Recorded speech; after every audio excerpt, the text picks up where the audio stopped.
Right, thanks for remaining with us. On May the 7th, French nationals will again head to the polls to vote the next president of the country.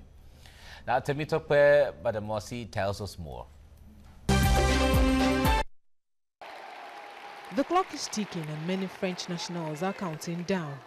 Who will be the next president of France? Marine Le Pen and Emmanuel Macron will go head-to-head in the race for the French presidency after taking 2 top places in Sunday's first round. They will resume campaigning for the next 10 days before the next round of polls. Macron is backed by the defeated mainstream parties as well as French neighbors Germany and Spain. The European Union's head office has also thrown its weight behind Macron against his rival, Marine Le Pen, arguing it is a choice between the defense of the EU or those seeking its destruction. Macron says he wants to reform the EU, but Le Pen says she wants to leave the euro currency and hold a referendum on EU membership. Outgoing President François Hollande has urged voters to back Macron as he would vote for him in the presidential runoff come May the 7th. He also says the far-right candidate Marine Le Pen poses a risk to France. The euro briefly reached a 5-month high on Monday, while European shares rose sharply on the likelihood of Macron's victory. Meanwhile, Marine Le Pen announced she is stepping down temporarily as the leader of the National Front Party to focus on her campaign. Très clairement, je pense que nous approchons du moment. I have always considered that the president is the president of all the French people, and therefore he or she has to unite all the French people. And that's why I think it is essential to stand back temporarily from the leadership of the National Front. So, I am no longer the president of the National Front. I am a candidate for the presidency of France. Je suis la candidate à la présidentielle. Whoever wins on May the 7th will need to try to build a majority 6 weeks later in a parliament where the National Front Party has only 2 seats and Macron's One Euro en Marche movement has none. Temitope Badamosi, TVC News.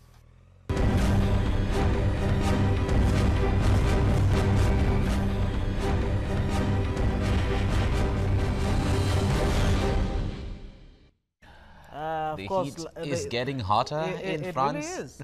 It is. And no better time really to want to learn the French language, you know. The center of world attention right now. Yeah, the point there is I've always liked French. You've always done. Yeah, but let's get into the discussion proper now. We have joining us on Skype is a political science lecturer at the Lagos State University, Dr. SYLVESTER ODION. Doctor, it's good to have you join us this morning. I know you've been following developments in France, but with the latest now, Marine Le Pen stepping down as head of the National Front Party, how does that put her in a better chance to stand shoulder to shoulder with Macron? Well, of course, politicians employ all kinds of election gimmicks. Stepping down from the leadership of our party, of course, will have some measure of appeal to the French citizens in terms of seeing Marine Le Pen as the president of the whole of France.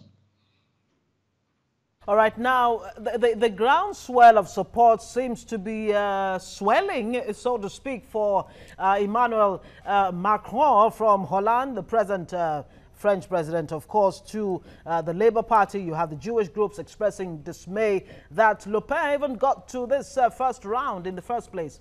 How is that really going to play out for Macron at the end of the day, not forgetting, of course, what happened with Brexit and Donald Trump? Nobody saw all of these coming.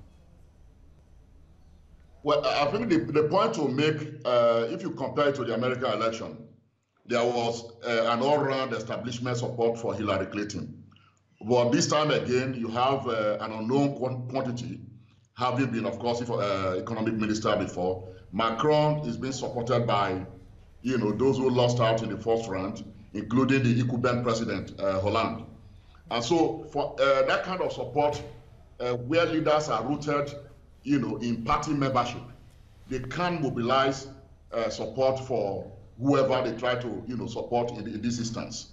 So it will go a long way in influencing the electoral outcome in support of Emmanuel, Macron. Don't forget that Le Pen has this tag of an extremist, anti-immigration, anti-EU, and all of that. So there are those who are hooked, to those kind of ideas as being, anti-France at the end of the day. So they are likely to run along with Macron. But again, in an election, an upset is possible. France has been in the middle of terrorist attack in the last couple of years. And here you have a candidate who is mobilizing nationalist sentiments to protect France's border, to protect the citizens, ensure that the citizens have their right, they live their life as French citizens, without, cultural infiltration, if you like that expression. And so all of this will appeal to a certain portion of the French citizens. And so all of this will go a long way to decide who will win at the end of the day. But it is very difficult to say, because if you look at the first round, the percentage was just about 3% difference between the two leading candidates. And so whichever way the support goes for each of the candidates will decide eventually the electoral outcome. Yeah, but there's an opinion poll that seems to give it to Macron, 61% in favor of Macron and 39% in favor of Marine Le Pen. Now, talking about the real issues here, Le Pen has said that she will suspend all legal immigration, close down Islamist mosques.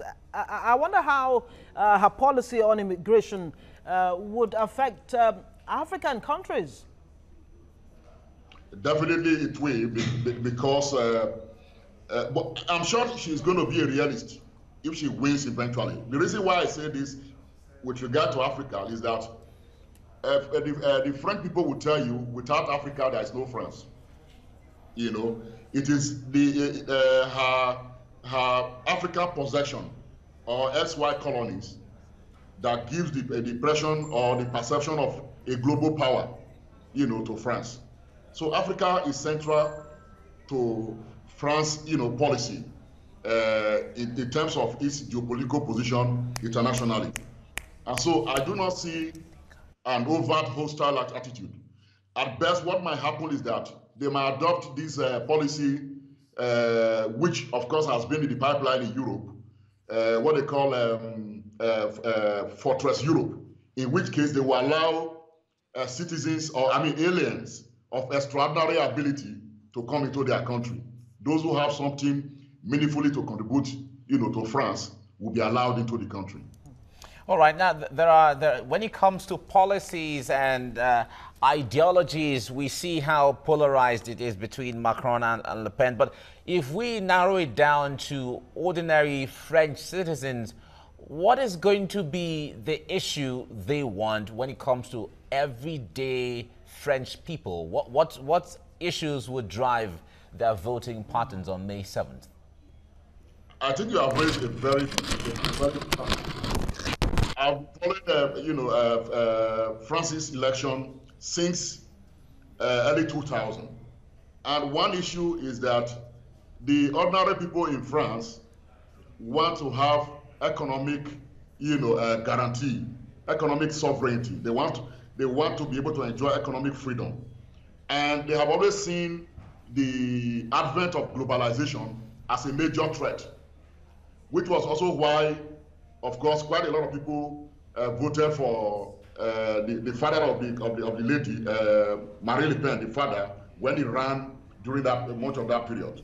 And of course also attracted some votes to the Socialist Party, because being socialist with element of left, they were taught to be going to be anti-neoliberalism, anti-globalization and all of that, because the French farmers are concerned about their products, they are concerned about the market and, be able to build a production base. But globalization is seen as something that can erode much of their own economic stability and guarantee. And that issue is also here. I don't see Macron as a candidate who is going to be anti-globalization. Of course, you could see that it's a front for capital, even from his own electoral campaign issues. He's already talking about cutting public expenditure in terms of the workforce and all of that. Those policies are anti-French people. They are the ordinary person, in France. I think so. Then in terms of labor relations, while Marine Le Pen is talking about definitive 35 hours a week, okay, and I think Macron is saying that it will be left open for negotiation. And that is usually how conservative and reactionary candidates behave when it comes to concrete issues of the day. All right.